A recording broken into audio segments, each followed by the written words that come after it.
السلام علیکم. ویلکم ټو پښتو اډ. د پښتو اډ ایجوکیشنل پلیټفارم ته ټولو پښتنو ورونو خویندو ته یو ځل بیا خوش آمدید وایو.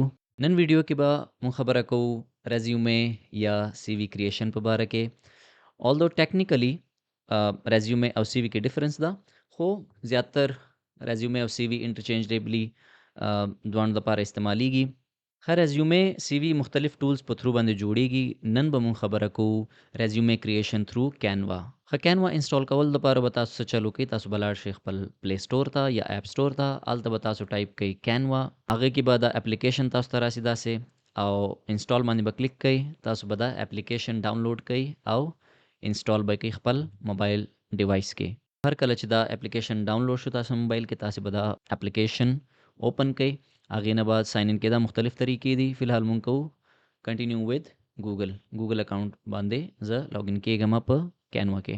کله چې تاسو لاګین شئ کینوا ته، مختلف آپشنز راځي. تاسو وینئ دا به تاسو ټول سلیکټ کوئ چې هر یو تاسو ته ریلیونټ ښکارېږي، او کنټینیو ټو د ہوم سکرین آف کینوا.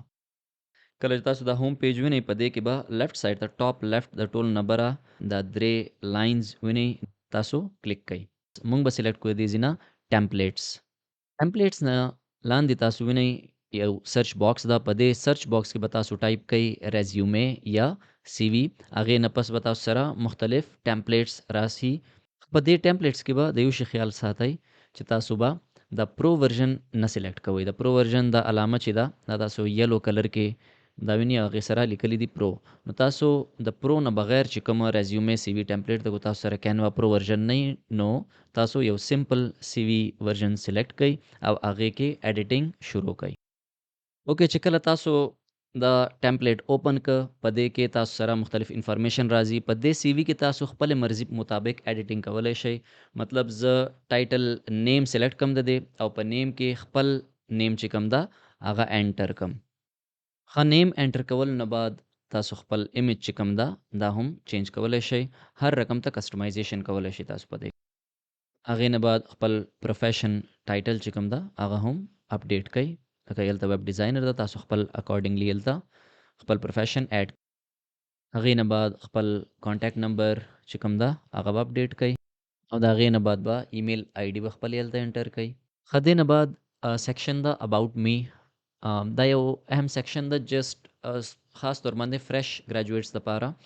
یو ډیر زبردست موټیویټډ او اوبجیکټیو بیسډ کوالټیټیو ښه زبردست سټیټمنټس 2-3 هلته اباؤٹ می سیکشن کې تاسو انټر کولی شئ. ښه، هر کله چې تاسو د اباؤٹ می سیکشن اپډیټ که، هغې نه بعد راشي ایجوکیشن سیکشن. ایجوکیشن سیکشن په باره کې یو خبره یاد ساتئ چې په دې کې به تاسو کرونولوجیکل آرډر کې به خپل ایجوکیشن لیکئ. مطلب دا نو چې لاول بره به تاسو لاول میټریک لیکئ، بیا به انټرمیډیټ، بیا هغې نه پس یونیورسټي بی ایس یا ایم ایس به لیکئ. نه، بلکې موسٹ ریسنټ مطلب ټول نه اوس تاسو منی وخت کې تاسو کوم ایجوکیشن کړی، مطلب ما یونیورسټي پاس کړې ده یو میاشت مخکې، نو زه به ټول نمبر لیکم په دې کې. خپل بی ایس یا ایم ایس به لیکم، هغې نه پس کومه اف ایس سی به لیکم، هغې نه پس به زه لیکم میټریک. نو دې آرډر کې به تاسې کرونولوجیکل آرډر کې به خپل ایجوکیشن انفارمیشن په دې کې انټر کړئ. ښه، د ایجوکیشن سیکشن نه بعد راشي ایکسپیرینس سیکشن. ایکسپیرینس کې تاسو کم کارونه کړي دي، هغه پروفیشن ریلیټډ، هغه فیلډ ریلیټډ، ډومین ریلیټډ، هغه کې دا شیان انټر کړئ. او ایکسپیرینس به هم تاسې کرونولوجیکل آرډر کې ایډ کوئ. مطلب اوس موسٹ ریسنټ چې تاسو کم کار کړی ده هغه به لاول ایډ کوئ، او کم کارونه چې مطلب تاسو کال 2 کاله مخکې کم کمپنیز کې کار کړی وو هغه به هغې نه بعد بیا 3 کاله مخکې چې کم کار کړی وو هغه بیا د هغې نه بعد ایکسپیرینس سیکشن کې خپل ډیټیلز به انټر کړئ چې ما دې کمپنیز کې کار کړی وو د دې ټایم نه مخکې دې ټایم پورې، او دا د هغې کې مې کار کړی وو. په دې کې ښه زبردست ډیټیلز انټر کړئ ایکسپیرینس سیکشن کې. ایکسپیرینس سیکشن نه بعد راشي د سکلز سیکشن. سکلز سیکشن کې تاسو به ټیکنیکل سکلز خپل فیلډ ریلیټډ په هغه کې ټولز، میتھډالوجیز، پروسیسز، فریم ورکس، ایچ اینڈ ایوریثینګ ډیټیلز به تاسو انټر کړئ. هغې نه علاوه یو بله خبره هم یاد ساتئ چې په دې کې به هیومن سکلز یعنی سافټ سکلز، لکه څنګه چې هیومن سافټ سکلز به هم تاسو انټر کړئ. دې کې لیډرشپ سکلز، کمیونیکیشن سکلز، دا ټول ډیټیلز به هم په دې کې انټر کړئ. پرابلم سالوینګ، انالیټیکل سکلز، کمیونیکیشن، لیډرشپ سکلز دا تاسو ته ټول په دې کې انټر کړئ. خاص سکلز سیکشن نه بعد اکثر سی ویز کې ریفرنسز سیکشن وي. که چېرته تاسو نه کمپنی والا ډیمانډ کوي نو تاسو په ایډوانس کې په دې کې ایډ کړئ، او که چېرته تاسو نه ډیمانډ نه کوي نو بیا بهترین طریقه دا چې نارملی چې موږ کومه سی وي جوړو، ریزیومې جوړو، په هغه کې موږ انټر کوو ټو بی پرووایډډ اپون ریکویسټ ول بی provided upon request. چې کله تاسو ریفرنسز وغواړئ موږ به تاسو ته ریفرنسز پرووایډ کوو. ښه دا سی وي تاسو اوس جوړه کړه، دا اوس په مختلف فارمیټس کې تاسو سیو کولی هم شئ او مخته هم سینډ کولی شئ. هغه کې به څه کوئ کین کې ټول نه ټاپ رایټ ټول نه بره ښي لاسته تاسو یو تیر نشان بره لوري ته ونیئ، دې باندې به کلیک کوئ. هغې نه بعد به تاسو ته ډاونلوډ آپشنز درکړي. په دې ډاونلوډ کې کوشش کوئ دا سی وي همیشه په پی ډي ایف سټینډرډ فارمیټ کې ډاونلوډ کوئ هم، او هغې نه علاوه سینډ کوئ هم چاته چې سینډ کوئ چېرته اپلای کوئ دا همیشه په پی ډي ایف فارمیټ کې اپلای کوئ. هر کله چې تاسو دا ریزیومې خپله سی وي خپل موبایل کې لوکلی تاسو ځان سره ډاونلوډ کړه نو تاسو هغې فایلز ته لاړ شئ. یو خبره یاد ساتئ لازمي چې دا ریزیومې فایل سی وي چې کوم ده دا د دې رینیم کول ډېر زیات ضروري دي.